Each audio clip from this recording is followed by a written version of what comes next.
following program is suitable for all audiences.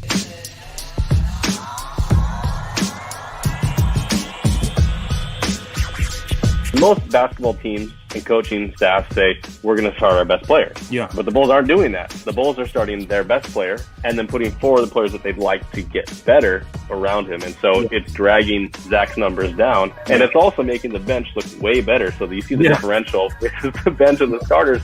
And it's the best bench in the league because most of them are starter quality people. And the guys that are starters are bench quality people. I'm just very excited about this kid, Pat Will, the paw, as Stacey likes to call him. When you watch how he plays defensively, when the ball's on the other side of the court, he's instantly head's already on a swivel. He's already positioning himself for help. If the ball's up top, he's in almost like a deny situation. He's got his hand ready to go. Offensively, he cuts hard. He boxes out. He goes up for rebounds with two hands. Things that you would think every basketball player would do, which they don't. He does, and it's already at 19. This is Bulls 101 with Chris Amundsen and Larro Golden. What's up, guys? Welcome back to Bulls 101, and welcome back, Larro. Hey. Last week. Mark filled in for you, but we're glad to have you back. Look at this background, man. Wow. I'm in awe. Look, I'm put to shame already. Hey, man, I had to get D-Rose back there, and I got Mike to my Nair to my right. But also don't hey, I was putting on the pads too, so just had to let everybody know. You know what I'm saying? Yeah, I got to get some swag up here. I'm lacking for sure, but we're just glad to have you back. Hope everything's well with the family. Obviously, the new addition who already has the best name. He's going to be the 2037 pick. I don't know. We're excited for it. So, and hopefully we got some people in the comments already. Salim, what's going on? What's up, guys? So it's been a crazy week.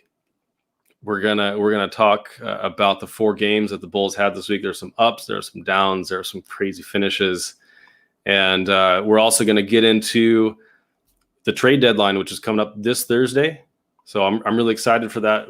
This is the first time we really get to see AK and Mark Eversley in action, and so we thought the perfect person to help us break this all down, where we're at with the cap sheet, who the trade targets are, what the team needs are. We're gonna welcome in Ryan Borja. Hey. Our resident cap expert. Welcome, Ryan. How are you doing today? I'm doing great. I'm glad to be on this show. I love what you guys are doing. Seems like I see a lot of potential here. I'm just happy to be on. Thank you. If you guys don't know Ryan Borja, you can find him on Twitter at Ryan Borja. He's the Bulls GM is the title, and just like a GM, he knows what the situation is with the cap, what we got going forward, all the contracts. He knows what bird rights mean, all these different things that we hear all the time in the media, but don't always understand. So we're here to translate it into English for us. We appreciate you. He's coming. And also writes for Bulls Confidential. So go check out his work at Bulls Confidential. It's a great site. A lot of cool people. Up and coming in the Bulls community. So, let's talk about the Bulls and the week that they've had. It's been kind of up and down. You heard in the intro me talking about the starting lineup that the Bulls have. Well, that changed last week when we were recording last week with Mark Karanzolis. The starting lineup got changed. Thad and Sato got put in the starting lineup. Kobe and Wendell went to the bench, and the first two games were against the Raptors and the Thunder. The Raptors were missing a lot of people on their team. And so, I thought we saw some good stuff in the Raptors game. The Bulls got out to a slow start, but they didn't lose the lead. They didn't spot them 10 points, like they've done a lot of the times with that starting unit. And they kept on and eventually had a nice blowout, which was great to see. Anything from the Raptors game, Larro or Ryan, that you saw that was kind of impressive? I thought Wendell really came out with a fire. Yes. Fire in him when he came into the game. Yeah. The biggest thing for me out of that game was the Wendell, because we've talked on here multiple times about it. Twitter, everybody's talking about it, obviously. The confidence for Wendell is huge.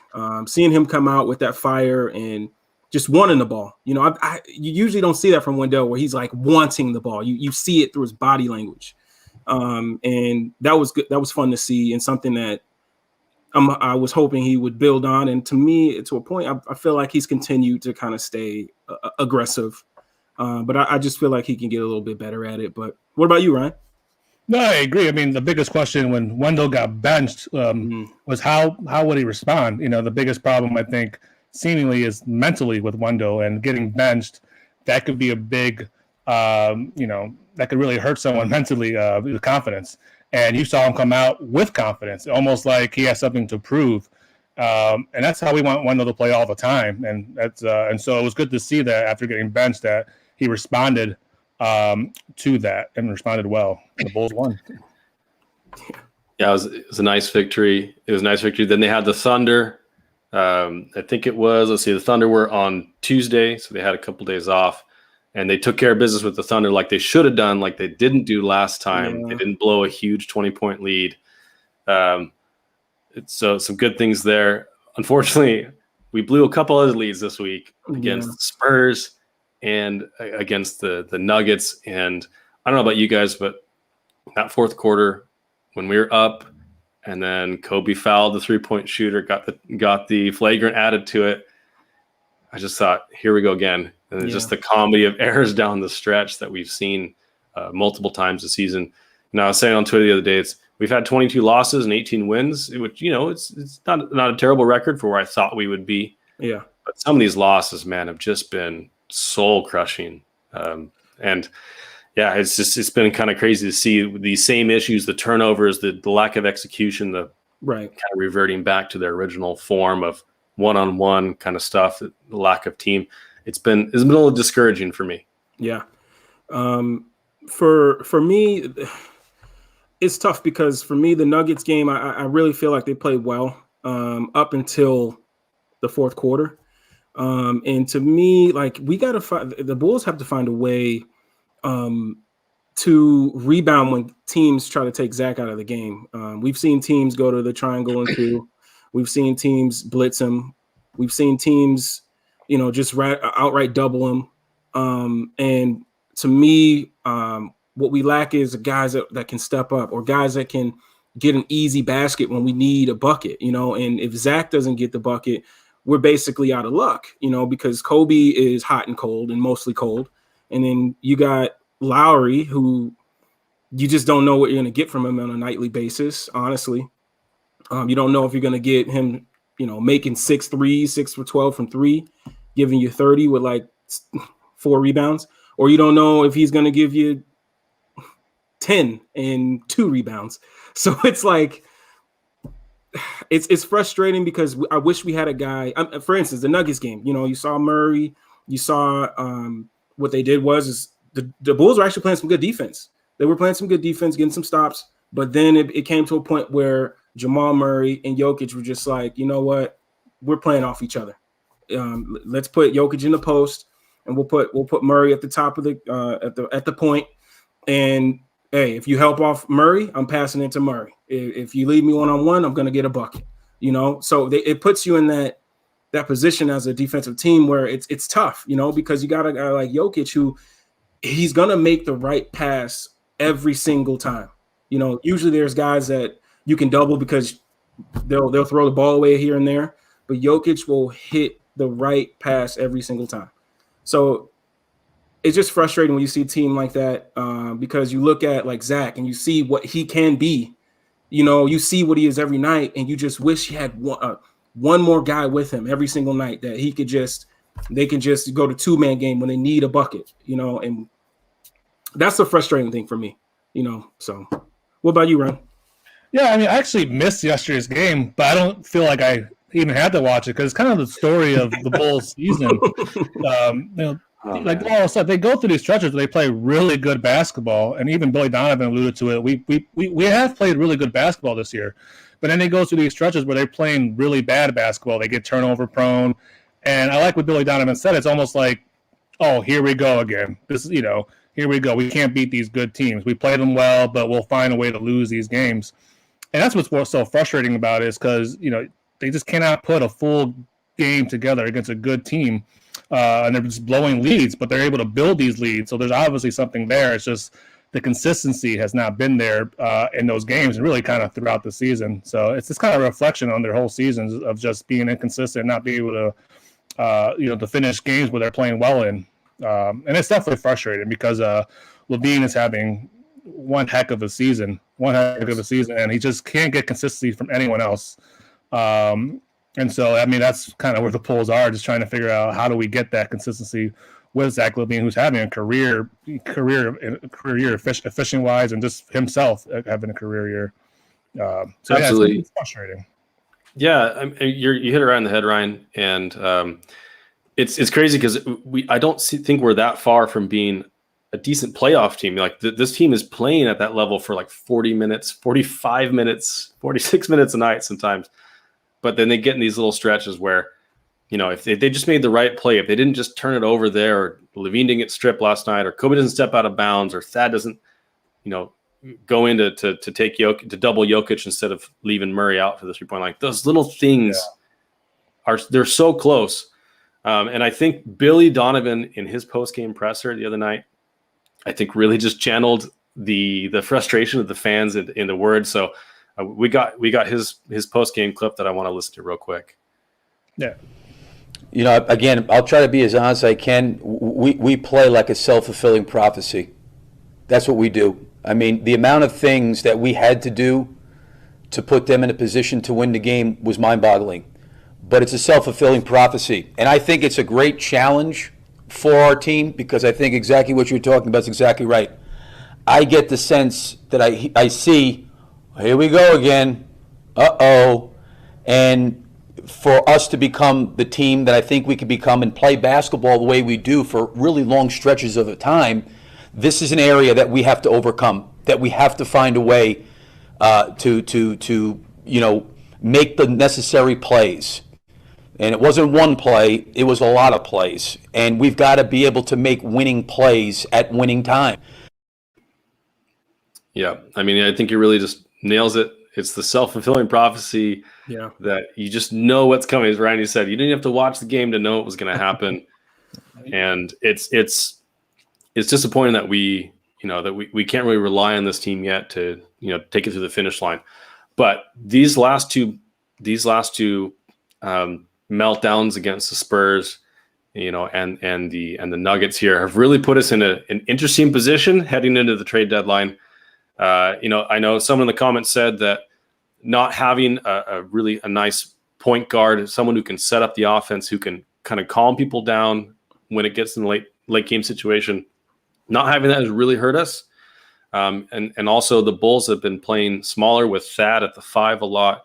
The backup centers have really not been very good this year. Felicio, Gafford, Lou Cornett, they've all had chances. Now Wendell is skilled enough, and he's got all the talent he needs to be a starting center. But as Ryan mentioned earlier, that aggressiveness, that mentality sometimes just isn't there. Now it's been more consistent recently. He had the 5-game stretch where I thought it was pretty poor. He didn't necessarily play poor all the time, but that aggressiveness, you could just see the up and down, the mentality. It's all in here. It's between here is Wendell's biggest problem right now. And if he can solve that, I think he's got all the skill needed to be a quality center in the league. I don't think his size is an issue, at least from all the film that we've gone through, Larro and I. There's really nothing that he's being dominated on a consistent basis, even against the MVP candidate. So going into the trade deadline, though, we probably need some front court help, because the guys behind Thad and Wendell really aren't doing anything, and they've got probably $10-11 million on the books this year between them. And then that lack of a point guard, Kobe, up and down year, he's not really naturally a playmaker and a facilitator. Zach, neither is he. He's made big strides, as we've talked about this year, but we've got a lot going. So, I wanted to kind of turn it over to you, Ryan, to talk about what the Bulls cap sheet looks like, what their contract situation looks like at this point, and help us, inform us about what the possibilities are for the Bulls to go after these types of players if they do want to, try and shore up these areas? Well, if we're talking about the deadline or the off season? The deadline, the trade deadline coming up on Thursday. I mean, the Bulls, as far as that, they have the contracts to make things work. So, for example, one center we keep hearing about is Andre Drummond. And most of the problem with most of these teams that are interested in Andre Drummond, the Lakers, the Nets, they don't have a contract that's worth that much to send out to them. The Bulls do. They have Otto Porter Jr., who is worth $28 million.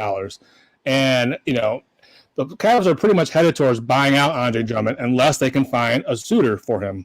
And the Bulls have that Otto Porter contract. Now, I don't know if that's what the Cleveland Cavaliers want is Otto Porter Jr., but if all you have to do is maybe attach a second-round pick, that might be better for them instead of just buying out Andre Drummond. And that's really so that's one name. And then also you have the Felicio contract, which isn't going to be highly valued, but it's really good for matching purposes.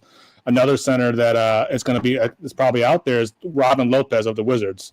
He's just kind of sitting there, on a really bad team. They're probably more concerned. They're playing Wagner a little bit more. They have Thomas Bryant, who's hurt, but he's part of their long-term plans. You can probably just trade Felicio and a second-round pick for Robin Lopez, and that would work cap-wise, and you would get a second-round pick for Lopez, someone who's not a part of Washington's future. So the Bulls, they have contracts here to make trades work. It's just a matter of A, how much do they want to be buyers going into this deadline, or B, do they just want to be sellers? But if they want to be buyers, they have all the assets, the first-round picks, the second-round picks. They have contracts to match. They have everything to make it work. It's just a matter of, do we want to go that route? Do we believe that is the right play going into this deadline? And that's the question. I'm sure, like you said, those two losses definitely did not help that decision because now they're kind of just stuck like, are we good enough? Are we not? But as far as, they have everything that you want to make a trade. It's just a matter of, do they want to go that route? Those are good points. My thing is to go off of that is what team will accept Felicio? Well, again, it would be trading for Felicio. It would just be, we need a salary to make the trade work, and you would have to attach another asset to it. Like I said, the Wizards, Robin Lopez, he's a free agent after this year. They have Thomas Bryant. They're playing Wagner. They have another center they're playing. I can't remember his name on top of my head all of a sudden. But it would literally just to be facilitated to trade and to get an asset out of it, to get an asset out of Robin Lopez, who they're probably – they might resign, but – at his age and where they're at, if you can get an asset for Robin Lopez, I'd probably do if I was the Wizards. Toronto Raptors, they have Aaron Baines playing backup center. Again, a team below the Bulls in the standings right now. If you can get a second-round pick for someone like Aaron Baines, I would do that too if I'm the Raptors because, he's not something where you're trading him and you're hurting your future, moving forward. If anything, you're getting an asset out of it. So that's really where Felicio's value is. That's probably the only reason why the Bulls kept him because other than that, I would have cut him before the season as I would have signed someone else and took a look at them. But because he makes $8 million, it allows you to facilitate a trade if you're willing to attach an asset to Felicio, which would, probably just be a second-round pick, or you can maybe attach a player if you one of the younger players in the Bulls if you wanted to get a better player. But that's where Felicio's value is, and that's really the only reason why he's still on this team right now. Yeah, no, I don't want you to think I was thinking anything. I just wanted – there may be some people out there that may be like, well, why Felicio? So I just wanted to, give he's a salary. It was a mean no-look pass. You see the no-look pass he had to Otto that one time? Yeah. Worth $32 million right there. Just and he had like a good 5 minutes this year, So it all counts, man. It all counts. Yeah, that's better than the first 3 years, I would say. But someone said in the comments, Foster, I think said in the comments, consistency, right? You see the talent, you see the flashes, but the consistency hasn't been there with a lot of our young guys. You got guys like Pat Williams, who we think the world of. We think he's got a lot of talent. Wendell Carter, Lowry Markkanen, Kobe White, they've got these skills that are useful, but it's that consistency. So as you mentioned, I think the Bulls have an array of contracts that can help them facilitate a lot of different deals. The real question is, are they going to be buyers? Are they going to be sellers? And I think there may be a mix of both. It's probably, it's just as likely they do nothing, right? They could just stand pat, wait for the off season for for Felicio to come off the books, for Valentine to come off the books, for Otto Porter to come off the books and make decisions then. But they seem to be wanting to taste the playoffs. At least all the comments we've heard so far from AK, it's like, hey, this team is right there. And he called some teams that are like the 12, 13, 14 that think they could get to 10. They called them delusional teams. And we've always wondered, are we one of the delusional teams? Is AK the delusional GM that thinks, hey, we can make it. We would just, we're one move, two moves away. But maybe we can look at some.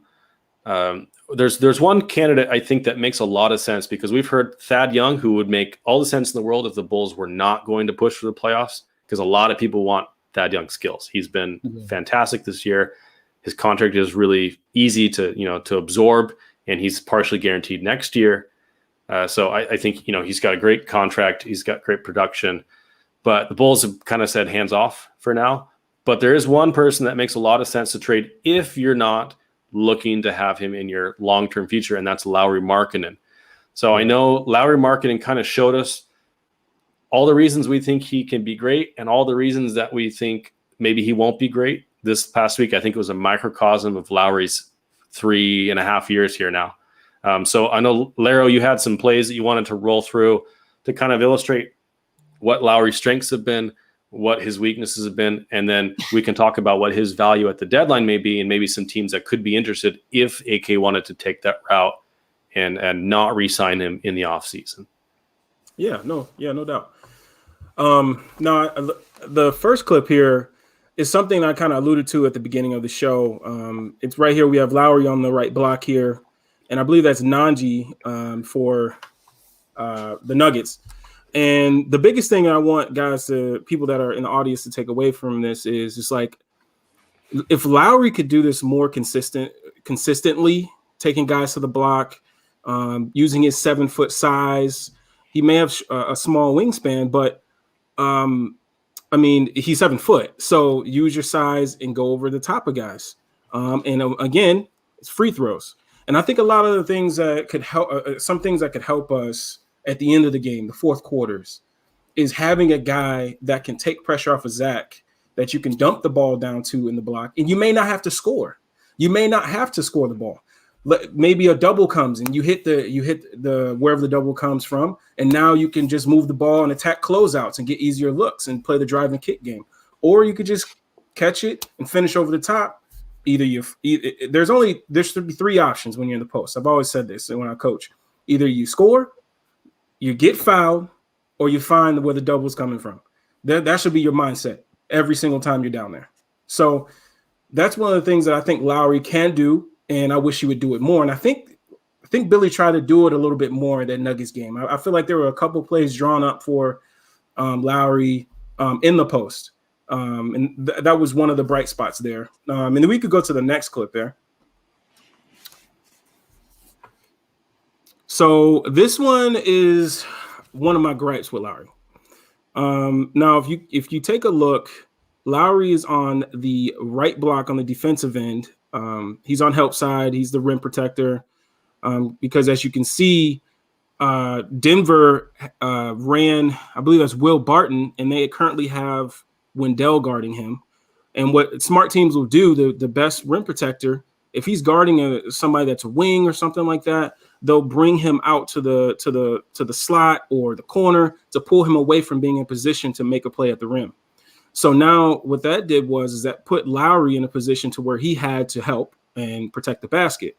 Now what he did was we have Facundo Campazzo coming down on a drive off a screen from Jokic, and he goes right into Lowry. Now, if you know NBA basketball, you understand that Facundo is probably 5'9", 5'8", maybe. And the problem I have with this play is Lowry is 7 foot. There's no reason to leave your feet here. This guy is 5'9". You stay on your feet. You use your length. You make him score over you. And if he does throw that pass while he's on the ground, it's an easier play for Lowry to go turn his hips. He can test that at the rim. And since he went up and he jumped, there was an easy dump off the pass. That is something that Lowry that you can get frustrated with him because he'll give you good offensive plays, and then he'll turn around and give you plays like this where you wish there was a little bit more awareness with him, more defensive awareness. And I believe Ryan alluded to it in one of our chats that we're a part of, is that his awareness, his defensive awareness, can be pretty low at times, and it shines through a lot. And that's one of the bigger negatives we have for Lowry is his defensive side of the ball. And we can go on to the next clip as well.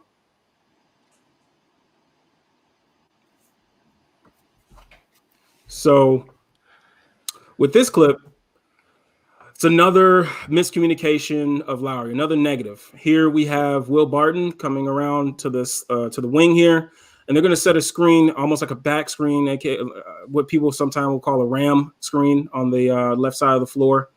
And what happens is Lowry has a miscommunication with Sato, and Sato thinks that they're going to stay with their man, but the miscommunication comes in where Lowry thinks they're going to switch. Lowry leaves Paul Millsap open for a three. But it's not the result for me. Yeah, Paul Millsap missed that, but we also know that Paul Millsap can knock that down. The problem is you have to play the game the right way. And I think Billy alluded to this in his press conference after the game. Self-inflicted wounds. That something as little as that it's huge. You got to be able to understand your rotations. You got to communicate with your team. You as a big man or just a player, you have to communicate better. The defense has to get better.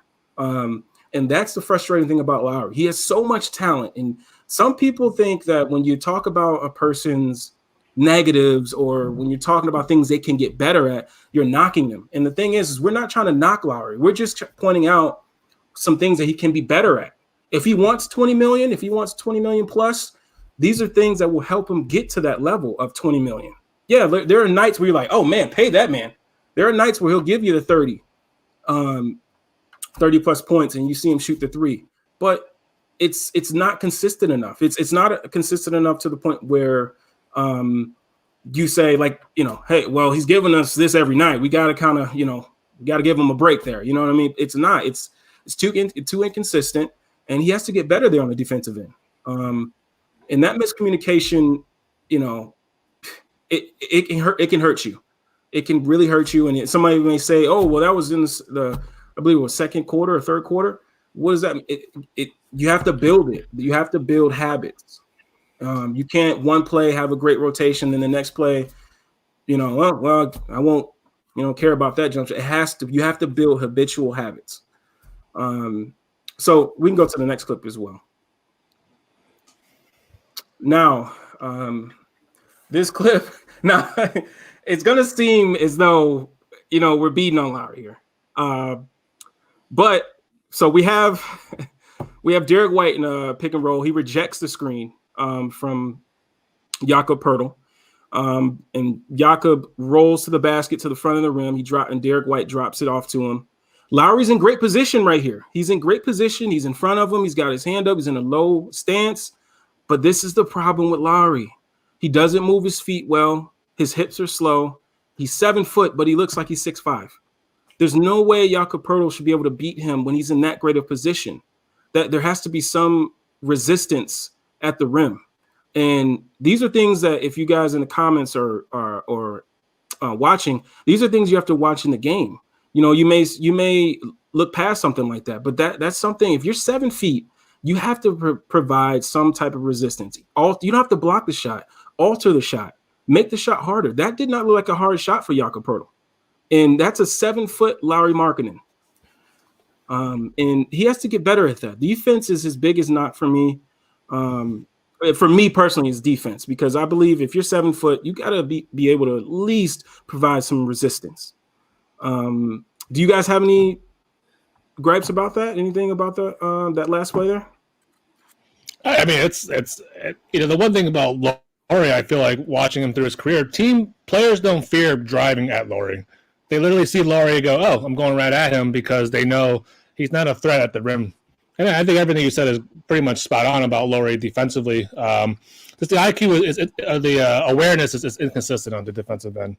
and teams attack him. When he's out there, they know let's go after Lowry. Let's go after Lowry, and then offensively, I know you weren't talking about offensively, but then he has inconsistencies. Like he seems more comfortable shooting the ball than, like you said, taking advantage of mismatches in the post, or just he's usually the biggest guy on the court, and this guy is more comfortable being on perimeter, he's a good shooter. He should be, but there's teams switch on him. Like you said, teams will literally sometimes put their wings on him because they there's no disadvantage there for them. They can just switch onto him, and it doesn't matter. If anything, it's an advantage sometimes to have him out there if you want to switch because he's not going to take advantage of the mismatch.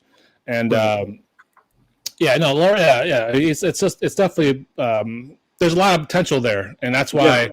And like you said, when we criticize him because he has a lot of potential. We don't criticize some other players because that's who they are. We know. I don't want to call out another player, but we don't criticize Denzel Valentine a lot because we know what he is. And it's obvious. But with Lowry, it's frustrating because we know he could be so much more. And that's why we are critical of him because, we want to see more. We want to see him reach his potential. And it's just not consistent enough. Yeah. And I think the problem you run in here too is the fact that the contract is running out, right? Because Lowry at his current value is, I think, really good. I mean, he's shooting, 50, 40, 90 basically this season on high volume threes. It was what we wanted to see from him, right? We wanted to see, number one, is he an elite shooter? I think he's shown more of that this year than he has in any year past. He's been a very league average 3-point shooter up to this point. But this year, still small sample size, half the year, and he's been out for a bunch of games, but he's moving in Billy Donovan's offense. He's getting easier shots. He's doing really well. But as you said, the consistency isn't there because if Lowry is not making multiple threes a game, what else is he providing? The rebounding has been kind of disappointing. And he was a better rebounder early in his career. That's the problem. When he was next to Robin Lopez, first of all, is an amazing box out player. If you guys don't know, if you have never watch, if you want to see what a textbook box out looks like, just watch Robin Lopez film. But Robin Lopez was really good at improving the team rebounding percentage because he would make sure that the ball was available for rebounding. And Lowry, because he's a tall person, would take advantage of that, had better numbers. With Robin Lopez out, it's kind of exposed a little more. I mean, Thad is just not as tall. He's not as solid on that end. And so the rebounding hasn't been there. The passing hasn't really been there. He's never averaged. He's averaging, I think, a career low. I want to say it's 0.8 assists per game. Yeah. So there's no playmaking there. He never creates his own shot. The play that we showed you guys earlier in the show where Lowry was backing down a man in the post, a smaller player, it's just so rare that this play happens. Yes. So if I saw this 2 or 3 times a game for his career, I'd be like, okay, he's a 3-level scorer. He can score from the outside. He can kind of get into the mid range, and he's got that post game to punish those smaller defenders. But as you guys mentioned, opposing coaches are like, hey, just throw my 6'4" guy on him to guard him because he's not going to do anything against him. All he's going to do is shoot from the outside, and if he's not having a great shooting night, that's it. So Foster makes a good point here in the comments. The problem with Lowry's potential at this point is that you're now not paying for potential because that's what the rookie contract is for.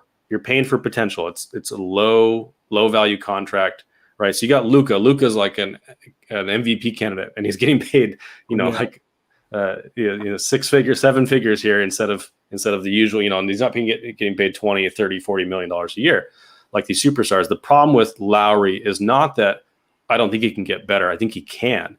And I wish he hadn't had a year and a half of Jim Boylan and Fred Hoiberg as his coaches first, because I just think that they stunted that development. You've seen the improvements from Lowry this year, but the problem is the clock has run out, and now you've got to pay him big bucks this offseason if you want to keep him. And Lowry's production right now at $20+ million a year is a very different proposition than what he's getting paid right now, which I think is like $7 or $8 million a year. Because $7-8 million a year for what Lowry's doing is great. And you can overlook some of those defensive miscues and the lack of that, the more, diversified offensive game, because, he's still a great shooter and he's still providing some mismatch opportunities. And you see the potential, but the potential, I think, isn't good enough to pay him that $20 million, at least in my estimation. We'll see what AK wants to do. But if, for example, AK decided we want to trade him, we want to see what value at least is out there at the trade deadline to see if it makes sense to do that, or maybe try some sort of sign and trade in the offseason, or maybe we'll match if we feel like the market value for him is going to be in the teens per year rather than in the 20s. What are some options that you guys think would be good to explore? Like what teams do you guys think might be interested in paying Lowry in the offseason that would be motivated to get him at the trade deadline? For me, I keep thinking about the Kings because I just feel like the Kings need a player like Lowry, someone that could stretch the floor at his size. Like Lowry needs to be on a team where his skill that he has right now, that is a knockdown shooter right now. They need that. They need a big that can stretch the floor so De'Aaron Fox can run some pick and roll and Tyrese Halliburton can run some side pick and roll just to spread the floor and be able to make plays. And I think the Kings are a team for me. What about you guys? I feel like, part of the problem with trading Lowry as a restricted free agent, if you're a team that has space next year, how much value do you want to give up for someone you could pursue in free agency? Now, obviously, you get his restricted rights, and so you it's the ball's in your court, so to say. But the market, could definitely dictate how much you're paying him. But so I feel like a team that doesn't have the space to go after him next year and sees value in him in a sense where, man, we could be really good, like with him if we trade for him now. We can't get him next year. So, like the Phoenix Suns, for example, a team that won't have space next year, but they're in contention this year, and then I think Ayton next to Lowry Markkanen could be very interesting. A stretch three. They at times put Frank Kaminsky next to Ayton, and I understand you want to stretch the floor with him, but Markkanen's a better player than Kaminsky. Yeah, and so they also have Jay Crowder and Cam Johnson, but if you're trying to win a championship and I don't know how they feel, but if they feel Lowry could definitely help them push them into that realm, that might be a team who can trade their first round pick later. Like I think they think their first they can trade it to 2026. So if you do something like that, 2026 first round pick for Lowry, the Suns could be a much better team, and the Bulls can get a first round pick. That could be who knows what that could be in 2026. Yeah. Other than that, or maybe like a team like Miami, who will have cap space next year, but they're in contention, and if they feel Lowry could push them into a better position to beat some of these top teams in the East, they might have a lot of incentive to want to go after Lowry. I feel like there are definitely some other teams like Charlotte and like you said, the Kings, but how much value do you want to give up for a player that you could pursue in free agency, or maybe not even free agency? If you don't get him, then you can start thinking, okay, maybe now we should try to trade for him. At least we know we have him under contract and what his contract will be, and we know how long we're going to have him.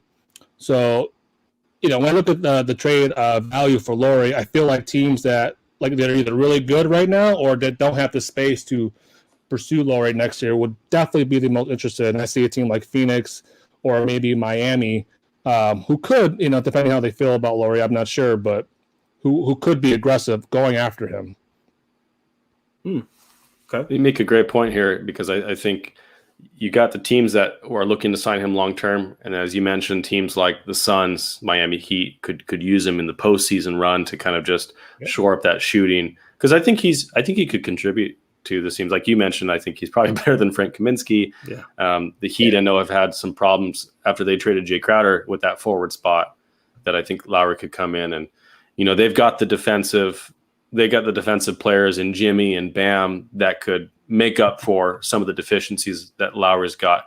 Whereas the Bulls don't have those. Like the Bulls don't really have a point guard that can set him up consistently, that can organize that offense. And, right now they don't have any perimeter defenders. And so you've got Wendell, who's a pretty good defender, but he can't do it by himself. As you guys have seen this year, it has not gone well for the team, and you don't have anyone else there. And so Lowry's and Kobe's and Patrick's, all of their defensive deficiencies are magnified. And so you got to put him on a team where you're going to be able to hide the deficiencies and maximize what his strengths are. Yeah, and one thing I want to mention about this offseason coming up for the Bulls is you're about to head into an offseason where you might have to pay Zach LaVine and Lowry Markkanen $50+ million, and that could be crippling moving forward. And we haven't even added a free agent yet, and then Wendell Carter Jr. doing a contract next year. So the Bulls, the Bulls have a lot of questions they got to ask themselves. How good can we be extending LaVine, Markkanen, and someone like Wendell Carter Jr. moving forward? Honestly, it's probably unlikely all three will be on the Bulls 2-3 years from now, because you're going to commit a lot of money to those three to keep them, especially Lowry and Zach LaVine. And if Wendell Carter Jr. could play better, you might be committing $70 million to those three of those players. That's just three players right there. And also, Lowry has a $20 million cap hold, which, to kind of explain, it's just as soon as his contract runs out, he'll still count as $20 million against the Bulls cap until they figure out a new contract for him, or they just kind of get rid of him. And so that's kind of hindering a lot of their flexibility. And so it's just such an interesting offseason and timing that they took this job, because they have to kind of either commit to some of the old pieces that the old front office did, or they have to start moving on. And Lowry's definitely the biggest question, because LaVine's obviously playing well enough where you're considering, you're bringing him back, but Lowry, do you want to commit another $20 million and like $50+ million to both these players? That's a big commitment, and the Bulls aren't even a playoff team, with those two, and you're about to commit big money to both of them. So it's a question they got to really ask themselves, before this deadline's over with. Do we want to do that, or are we comfortable doing that? And I'm not even sure to answer that question right now.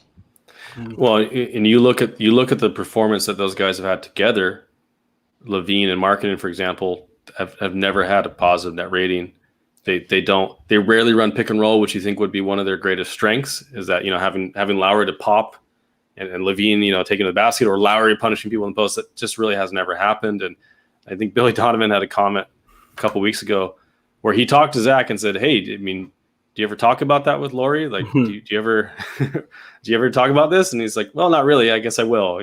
It's like, dude, you guys have been together for years, and that's never happened. That development just hasn't gotten there. But you make a good point that you've got to start making big decisions. I think with Wendell and Kobe, you've got another year with Wendell before you have to make a decision. So I know a lot of people have been mad at him recently, like, "Oh, trade Wendell." You don't want to trade someone on their rookie contract who's especially at their lowest value, which I think he might be at right now in the trade market, unless you're trading him for a long-term solution at that problem. So a lot of the stopgap stuff you could find this year at that price, I just don't think it's worth it. He's making $5.5 million a year.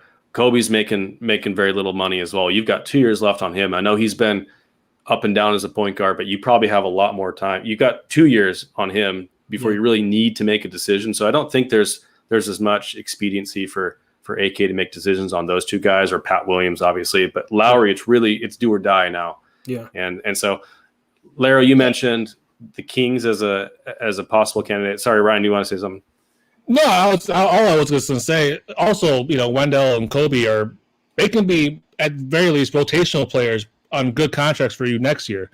Yeah. And so You're not really trading them unless you're getting a significant upgrade, and like a long-term upgrade, someone that's under contract, because those are two players, they don't have to start for you, but coming off the bench are pretty decent, should be able to be decent players, and they're on decent contracts, and it will allow you to spend money elsewhere to shore up your starters. So there's no rush with Kobe or Wendell unless someone's, blowing you away with something that just makes a lot of sense. Yeah, so you got a team like the Kings who they're trying to trade. I mean, Nemanja Bjelica's coming off the books at the end of the year. They've got Marvin Bagley, who him and his family have all been upset about his role, and he's injured again, and he's going to make almost $12 million next year on the last year of his contract. And so they're looking for a long-term piece, and they're looking to move some salary right now. I know the Celtics are interested in Harrison Barnes, and they're trying to move Buddy Hield. And so I think that there may be some cap room opening up for them to actually spend on Lowry next year. So that was why they kind of came to my mind as a possibility for more of the long-term fit. The Timberwolves are also kind of on that list where they could use them, although between Cat and D'Angelo Russell and Ricky Rubio, they've got a lot of money on the books next year. So that may be a little bit more difficult. Another team I thought of was the Atlanta Hawks, because they've got their own issue with John Collins becoming a restricted free agent, and he's going to want a lot of money. And they have been very clear that they are nervous about the number that he might be offered. And so it wouldn't surprise me if John Collins would be moved. And if they're willing to pay someone like Lowry, because I think Lowry's probably has a lower market value than John Collins does right now, they may be willing to swap out those players and say, hey, John, thanks for all you do, but we're not going to pay you the max or $25+ million a year. Lowry, at $20 million, that we think that's more palatable, and we may be able to extract, a young wing like Cam Reddish from them, or some other asset, because I know they're not looking to miss the playoffs, but they may be trying to save some money coming up this next year. So those are just a couple teams I thought of. Any other teams you guys thought of for Lowry before we move on, talk about some other people? Would the Magic come into mind or no? How do you guys feel about that? Yeah, I don't know. Yeah, I mean the Magic, they seem I don't know. It's like, I feel like they should be selling, but they seem to believe injuries are the biggest downfall, and it has been. Don't get me wrong, to their season. And so I feel like they have this sense that going into next year, we should be better, getting Isaac back, getting Fultz back, another year with Vucevic playing at an amazing level. Yeah. And I have heard some Aaron Gordon trade rumors. So yeah, I think Lowry would fit there. I don't know what the Magic. I don't know what their thinking is right now. It's kind of hard to gauge because they're kind of stuck, with this delusion how good they can be, and they could be. They're definitely a better team than what they are. Yeah. I just don't know how good they really are fully healthy. And unfortunately, they haven't got to see it the last 2 years. Yeah, the thing for me is, you guys are going to laugh. I got a soft spot for Mo Bamba, man. I really want to see him in a different spot, man. Like, if you look at his per 36, per 100 possession, whatever you want to look at, like, he can be a contributor on a good basketball team. If you need a guy that can protect the rim, that can rebound the ball, and has potential to shoot the ball better, like, he's the guy. Like, he's just sitting there waiting for some team to just come take a chance on him. I really like Mo Bamba, man, and I know it's probably hard to really say that for some people because you haven't seen much out of him, but like you can't. The dude. I just wish he was on a better team because the Magic he's just in a sunken place right now there. But that's just me though. That's just me. Well, he definitely has a unique skill set. It's just, you're right. It's just it's just not being utilized over there. Seems to be a lot of that development issue in Orlando for some reason. A lot of guys are like Aaron Gordon, for example, has been a coveted, even in trade rumors for like 3 years running now. And because the Magic haven't played him in the right position, they got too many forwards. They whatever the issue is, but they seem to have that problem. So I think Mo Bamba. So a lot of Bulls fans I know I think we need some upgrade in the front court. We talked about that earlier. That's another reason I thought the Kings may make sense. I mean, if it were me, I would get Rashawn Holmes, but I have full confidence that they're going to try and re-sign him next year, and I think it would be really difficult to pry him from the Kings. But if you could get a guy like Hassan Whiteside, who is very limited, but if he can come in, he's a big body. There's two things he's good at: is rim protection and blocks. Right? He's good at that. If you could replace the Felicio, Cornette, Gafford minutes with 10 to 15 minutes of Whiteside in certain matchups where it could be advantageous, if you really feel like the size is an issue, which I think has been way overplayed. Yeah. I really think it's been overplayed a lot. Yeah. But 10, 15 minutes of Whiteside, if you could ship out Lowry and get some sort of draft compensation and get some help in the front court, or even another player like Corey Joseph in the backcourt could help kind of organize the offense. I mean, if we can get Harrison Barnes long term, I mean, count me in. But I think the Celtics are throwing draft picks that way. But if the Bulls decide instead of Lowry, if they decide to keep Lowry, but they still want to improve the roster, what are some other ways you think we could do that? Using maybe Otto Porter's contract, for example, as a way to get a better player here that makes a lot more money, or maybe several players.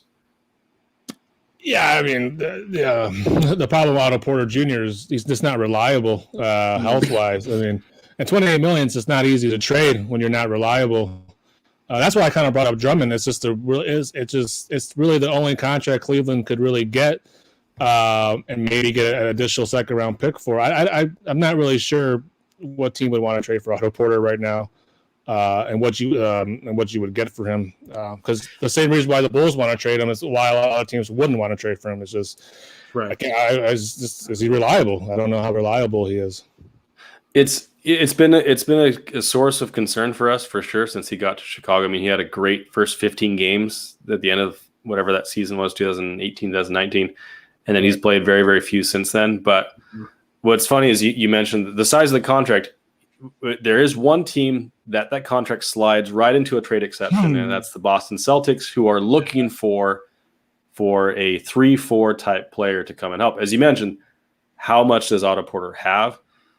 It's hard to say. I mean, he's had a lot of issues, but there's nothing that seems like he's 27. Like he shouldn't be this broken. And he looked really good, I thought, against the Nuggets yesterday. Yeah, I thought he actually looked his best game of the season, maybe. No doubt. So if he's got something there, and Harrison Barnes, I know the Kings have been kind of back and forth on whether or not he's going to be available. I think the Celtics may kick the tires on him, and there may be some draft compensation that we could get. As Aldo mentions, Otto Porter is not eligible for Medicaid yet. But yeah, but there may be some other buy low candidates we can look into. I know the wing depth going forward is going to be a problem. Chandler Hutchison's been out for quite a while, and he hasn't really shown enough, I think, to really solidify even the backup three position, let alone the starting three. Right. With Otto Porter out, I mean, there's Troy Brown Jr. in Washington who's having kind of a down year, but he may be someone. I mentioned Cam Reddish before from the Hawks. Right. Harrison Barnes, I think, would slide in really, really well. But I think the ultimate need here is a point guard. We really need a point guard. Now, Lonzo Ball's name has been bandied about by Bulls fans, myself included. I don't think he solves all our problems, but I think he would really, really fit well either playing on the wing as just a perimeter defensive player, a ball mover. His shot has really come around the last 2 years. He's shooting, 37, 38, 39% after a slow start this year. He's been really, really good. And he's a restricted free agent like Lowry. So what do you guys think about the possibilities of bringing Lonzo Ball to the team? Ryan, you want to take that one first? I mean, it would be perfect if they just wanted to do Lowry for Lonzo. The problem I see with Lowry on the Pelicans is you have Zion and you have Steven Adams, who's a really good player in my opinion, and he's locked up for 3 years over there at a good deal. So kind of Lowry is just kind of like, where do we play him? I know you're not just going to play two, four big guys the whole game, but obviously they're not making the playoffs this year, and so if they trade for Lowry, they're going to have to realize they're going to have to commit to him moving forward, and I'm not sure where he fits.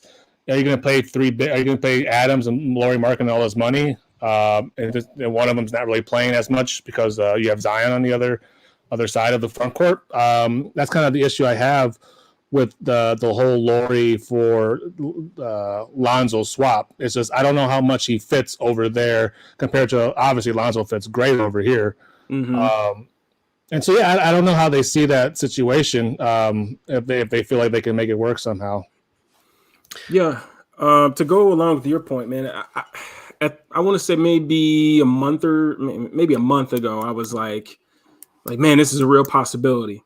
But if you take a look at like how well he's been playing as of late, and then now the Clippers may have some interest. Like if I'm Lonzo, I'm not even. I mean, no diss. I love the Bulls, but I'm not even thinking about it. I may just try to go over there to the Clippers and try to go play in some playoff games and raise my stock a little bit, you know what I mean, in terms of contract and the money I'm worth, things like that. So I would love Lonzo here, and I know a bunch of people that would love Lonzo here. But I like you said, why would they move him for Lowry now? This is where I'm at now with that. So here's where I come down on it, because I think one of the motivating factors for them to move Lonzo this year and not pay him big is because they've got Brandon Ingram on a big contract. Zion's going to be on a big contract soon.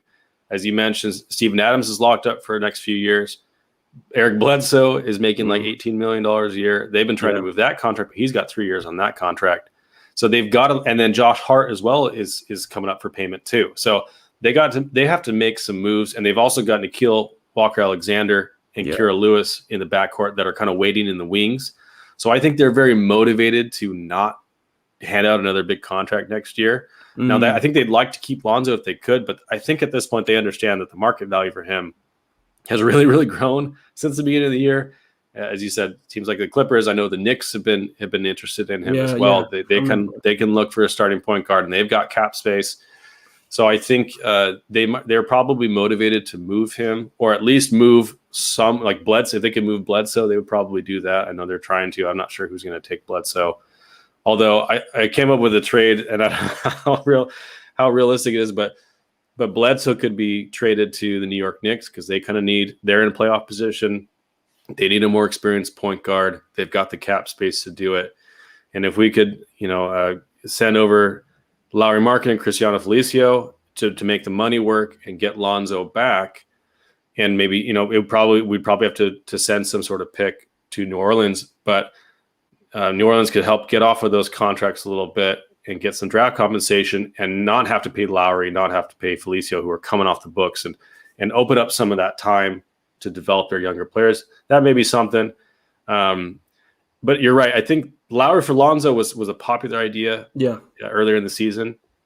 It's gotten a little harder to see that working just because of, I don't really think that the Pelicans are going to be interested in paying Lowry long term. He does help with the shooting in the front court. They need a forward that can shoot like they need a bullet in the head. They really need that a lot.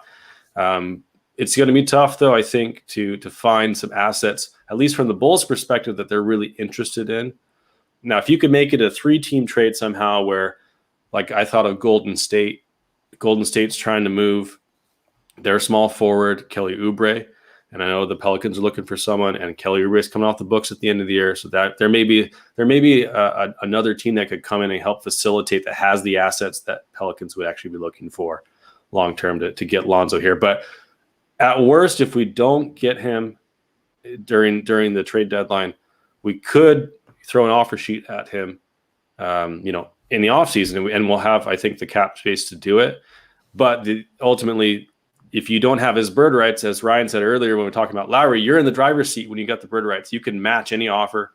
You can guarantee yourself that contract on your team for the next, 4 whatever years it's going to be. So there is a high possibility that someone like the Knicks or the Kings or the Orlando Magic or whoever has cap space next year could throw an offer and get them instead, or that whoever has got the bird rights can just match and then you lose out.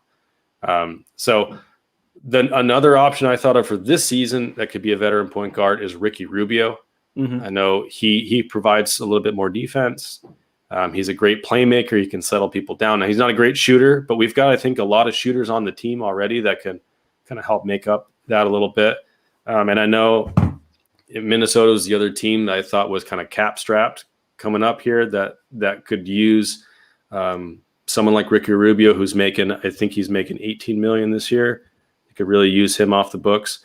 So if we could throw, Lowry Markkanen over there, or even Kobe White, if we wanted to move Kobe White to kind of incentivize that and get Ricky Rubio back, maybe a buy low candidate like Jarrett Culver, for example, who's kind of in that 2-3 position, that could be a solution for us. So I think that there's creative ways that we could go about it to get a point guard. The other big candidate is Kyle Lowry, who would be a great person to have. And I think we've got the cap space to absorb him with Otto Porter's contract. But the real problem is either the draft compensation required probably doesn't make a lot of sense for the Bulls to make a first round exit run in the playoffs. Yeah. And obviously he's 35 already, so it doesn't make sense for him long term to sign here. There's really not a whole lot of point guard options that would really help the Bulls, other than I think Lonzo Ball and Ricky Rubio. I'm not sure. Is there anyone else that you guys can think of that could help this season that would make sense and is available on the trade market? I guess Eric Bledsoe But do you want to be paying him $18-20 million the next couple of years? I don't know. That's a tough swallow for me. There's one more that I was thinking of, and to me, it just comes down to like, what are we doing? Are we at the point as a team, as an organization, where we're going to continue to try for playoffs, or are we at a point where AK is like, you know what, I don't believe in this squad. Let's try to get something for him, for a couple of these players, because there's a player that I do think would help this team with his experience, with his two-way kind of play, and that's George Hill. And I do think George Hill would be a good candidate for this team. He's a guy that you can trust to handle the ball late game situation, to be able to move Zach off the ball.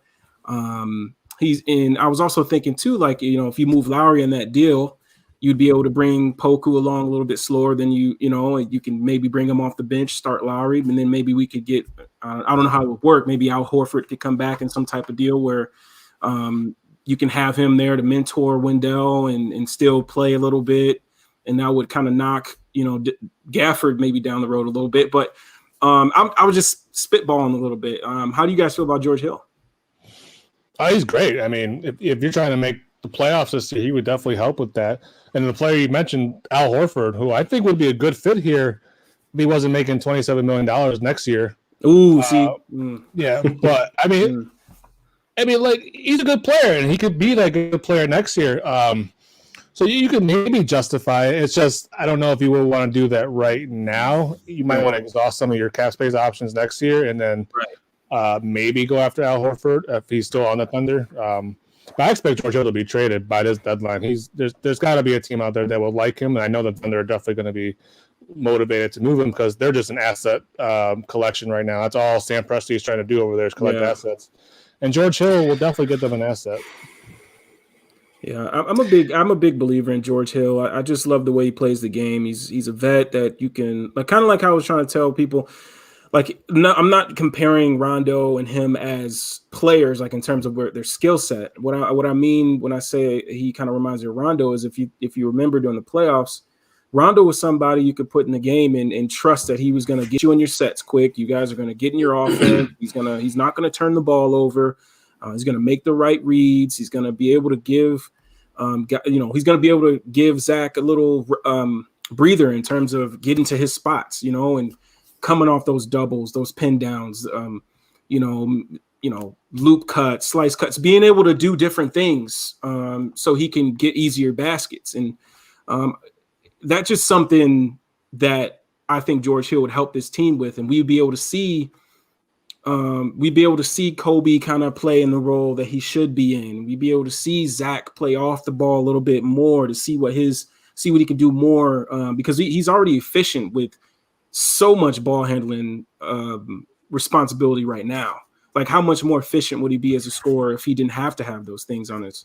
And obviously he's going to still handle the ball, but like not as much, and I think George would be great for that, especially if you're, and I get the sense from AK is that he wants to make the playoffs, and he's the guy that I feel like could help this squad do that.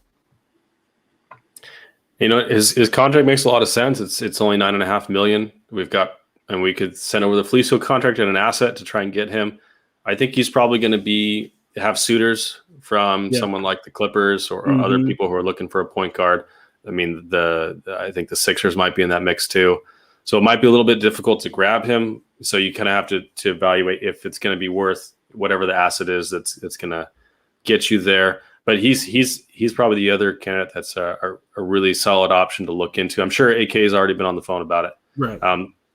And if you wanted to kill two birds with one stone and trade Lowry over there, I think the OKC's under are in a position where they probably wouldn't mind the cap hit for matching on a Lowry Markkanen deal as much as another team would. So because they're not going anywhere anytime soon, so it's not like it's really going to be a huge blow to them financially.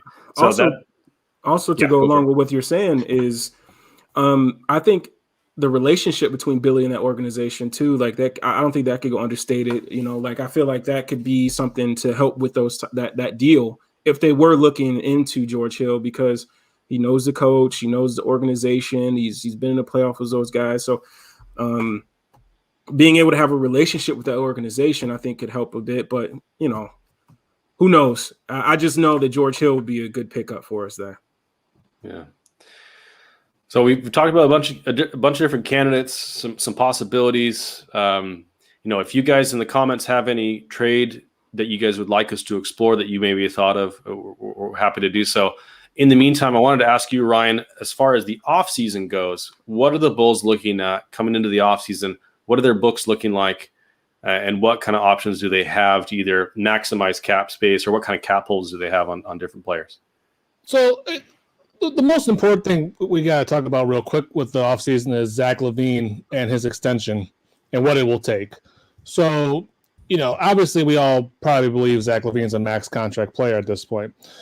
The problem with Zach LaVine's contract is he's only making $19.5 million. And in an extension, the first year of extension can never be more than 120% of the last year. And so basically what that means is the Bulls can't extend Zach LaVine to his max contract. He's not making enough money right now. And so, but what the Bulls can do is utilize cap space to renegotiate his deal up, and then to pretty much negotiate his deal up to his max, and then you can extend him to his max. And so the Bulls, they're going to need about $14 million to do that. And so if the Bulls are serious about Zach LaVine and making him a long-term piece for the next 5 years, which I think at his age they should be at least considering it, they have to go into the next offseason thinking we're negative $14 million. So we need that $14 million to extend Zach LaVine.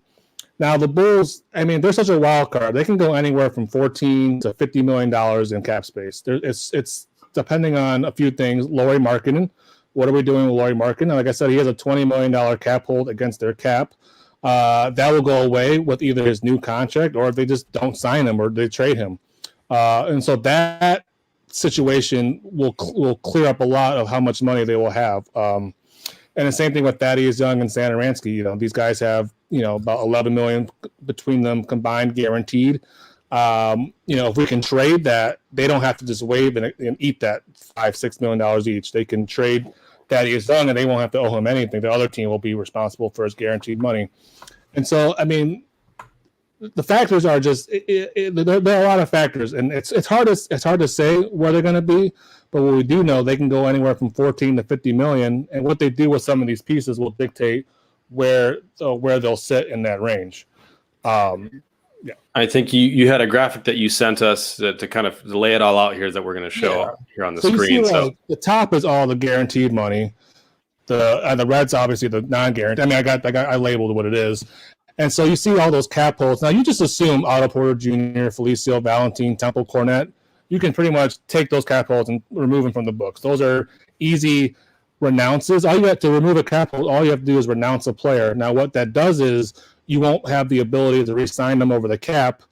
But all those players in the red cap hold, I don't really anticipate you would want to use be able to re-sign them over the cap. If you want to bring one of them back like Temple, you would use an exception or something like that. And so you can assume all those red cap holds are going to be gone. It's really about Lowry Markkanen, and it's really about the Thaddeus Young, Satoransky non-guaranteed contracts. Those are the biggest factors into how much space the Bulls are going to have. And so until they figure those questions out, it's really hard to say where they'll be. But those are the biggest questions, Lowry Markkanen and then the Satoransky and Thaddeus Young.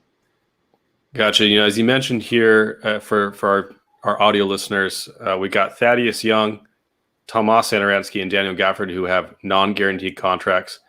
We got Zach LaVine, Patrick Williams, Wendell Carter, Kobe White, Chandler Hutchinson. They are the ones that are guaranteed. And then, as Ryan mentioned, Otto, Felicio, Denzel Valentine, Temple, and Cornette are the ones that we have cap holds that you can renounce. Ryan Archiaco has a team option. And then we got restricted free agent Lowry Markkanen. And then Adam Okoka also is in that. And then Devon Dotson's got a two-way cap hold. So as you mentioned here, that big red number is $49 million in cap space. Well, that's what they have now, right. Assuming all these numbers stand. Now, like I said, you can pretty much remove the Otto Porter to Luke Cornette cap holds. Those are all, those are easy renounces right there. And that will get them to about $13.9 million. That's that first blue number I have right there. The $25 million would be without Sato and Thad, but that's also including their guaranteed money because Thaddeus Young has $6 million guaranteed. Satoransky has $5 million guaranteed. And so if the Bulls were just to waive those guys before they guaranteed, they would only owe those guys that guaranteed money. They can save more money if they trade these guys and then have another team eat that money. But that's, I don't. It would be easier to do that now rather than the offseason, which is why this deadline is so interesting. But that's how you get to that $25 million. The $51 million, that's literally pretty much without Lowry Markkanen and Mokoka and Dotson. That's how you get to that $51 million. Gotcha. So we've got, the Lowry Markkanen cap hold, I think, is that really big one, that $20 million that can hamstring you in the beginning of free agency if you're waiting for offers to come in or a contract to be signed. Yeah, that's the biggest question. I mean, because if the Bulls want to have significant cap space, near the 40+ million, Lowry Markkanen's not going to be on the Chicago Bulls, or they're going to trade some of these guaranteed money away, which I would say, I think most of those are untouchable or just untradeable. Like I don't think you could be able to trade Hutchison, and then, like I said, I wouldn't trade White or Carter unless it's for something big, which you're not going to probably get. And then I just label Williams and Levine pretty much as untouchables at this point. At least I feel like that's how the organization will look at those contracts. And so really the Lowry Markkanen $20 million cap hold is really the biggest question. And it's really why I was talking about, you have to decide, are we going to play Levine, his max, and are we going to pay Lowry Markkanen, who's probably going to get around his cap hold anyway. So if he gets a new contract worth about $20 million, now that's what he's going to cost against your cap. And that's pretty much a lot of your cap space right there, just going to Levine and Markkanen. We don't really have a lot else left to add talent to this roster that clearly needs it. And so, the Lowry Markkanen situation is the biggest question going into this offseason. What are they doing with him? Are we re-signing him? What is that number going to look like? Or are they going to move on? And if you move on, now we're talking about big cap space numbers. If not, if you want to keep him, then you're pretty much going to be the same team with maybe a free agent, one free agent signer or two. Yeah, Vincent makes a good point here in the comments that there's really not a huge motivator to get to that 51 million cap space based on the current the crop of free agents this summer have definitely dwindled. I mean, Kawhi Leonard possibly at this point could be a free agent, but if those guys aren't available, then the situation you described with being able to extend Levine and use that 14 million cap space probably would be one of the best ways the Bulls could use that cap space in the offseason because of that lack of free agent. You could lock him up. Yeah. I mean, honestly, if I had to make a guess early on, the Bulls will probably just retain Lowry Markkanen and whatever, as long as it's not a crazy market value, like a crazy $25 million a year. Mm-hmm. I just see them retaining him and then just dealing with it later. They could always trade him later. And that's essentially what I think the Bulls are going to do at this deadline. I don't think they're going to do much. They're going to probably stay pat, maybe make a little. Honestly, they might be in the buyout market if there's someone who would want to come here. I could see them doing that, but I think they're going to stand pat, and then they're going to deal with all these questions in the offseason. Should we trade Thad Young in the offseason? Should we trade Sato in the offseason? Let's re-sign Lowry, but should we eventually trade him? Is he the right piece moving forward? I feel like a lot of these questions will be answered more in the offseason. And then, like I said, with Lowry, I could just see them re-signing him and just dealing with it later on. Definitely would be the most boring option if they just stand pat and do nothing. Yeah. Right? with the current dumpster fire vibes that the team has got right now, it'd be hard to stand pat, but it still is the most likely option just because their books are so clean next year. And, right now the upgrades that they really need may not be available for the prices that they want in the market. So it'll be really fascinating to see what happens in the next week, because a week from now we'll know, and we'll see what happens. So, and to Vincent's point, real quickly about keeping Sad and Sato, one of the things about this free agent market, there'll be about 12 teams with cap space. But as you said, the free agent market is not as good as it once looked like it was. Yeah. So someone like Thad Young could be valuable to teams who weren't able to use cap space and free agents. And now they say, hey, well, let's go get Thad. That's a really good player that could help us. We have cap space to absorb that. It will make it much more easier to facilitate trades. They could have value in the offseason. Yes, they could also lose value because, teams won't be able to get them for the playoff push now, which is, would add value to wanting to trade for him. But you know, there will be some disappointing teams this offseason with cap space. Not everyone's going to be able to use it 100% the way they want to.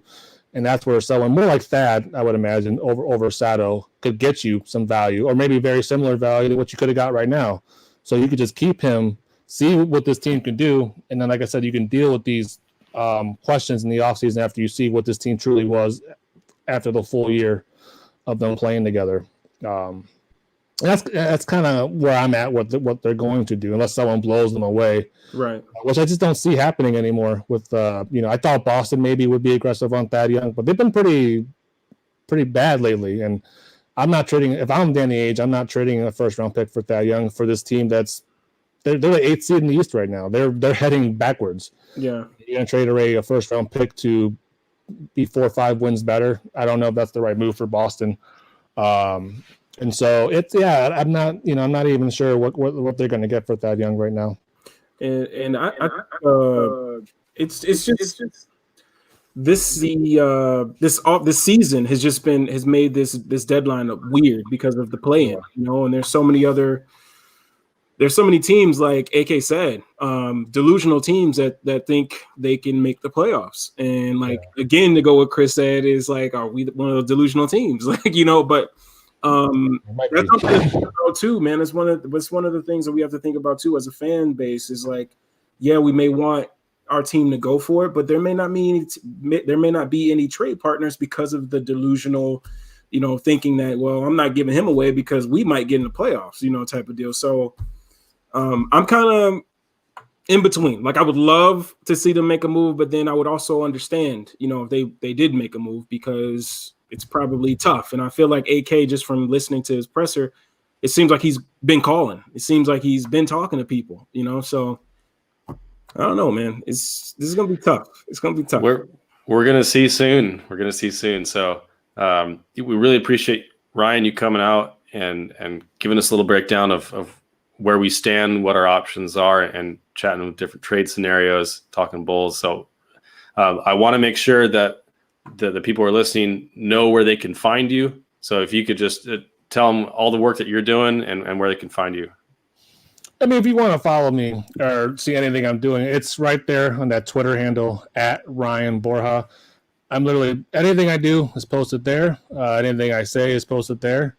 You can ask me any questions you want there, and I will try to respond to them. That's pretty much it, I every now and then I write for Bulls Confidential, but again, if you want to see that, just follow me on Twitter, and you will see what I write. That's that's all. That's where everything's at, right there on Twitter. So Mitch Trubisky, the former Bears, Tim, Bears QB, Tim, he wants to know if you're single. So I just want to, are you single? Whoa, you got some fans out there. Mr. Trubisky, I'm sorry, I'm not. I am single, but I am not interested in you, Mr. Trubisky. Maybe a few more touchdowns. Come on, Mitch. You can't get a commitment. Hey, come on, man. Get off 10 like that, man. I'll just play. Well, thanks so much, man, for coming on. Thank you guys for listening, for commenting, and making our show better every week. Really appreciate you guys. We definitely do. We'll be back in a week. Thank you. I just wanted to make sure I said I appreciate you guys, and thanks for having me on as well. Yeah, absolutely. Yeah, and we'd love to have you on again when the off season starts to get the craziness started again. Definitely. I honestly, I love the Bulls, and I want to see the rest of the season. But I'm so ready to fast forward to the off season and really see the direction this team is gonna go, and that's I'm really excited about that. Awesome. It's gonna be fun, man. Yeah. Ready. All right, guys, we're taking off. We're over an hour again. We're like 1 for 3 on this so far. We'll try again next week. We'll be back to break down what did happen at the trade deadline next week. We got more guests for you coming up. We got more Bull stuff. So see you guys next week. Peace.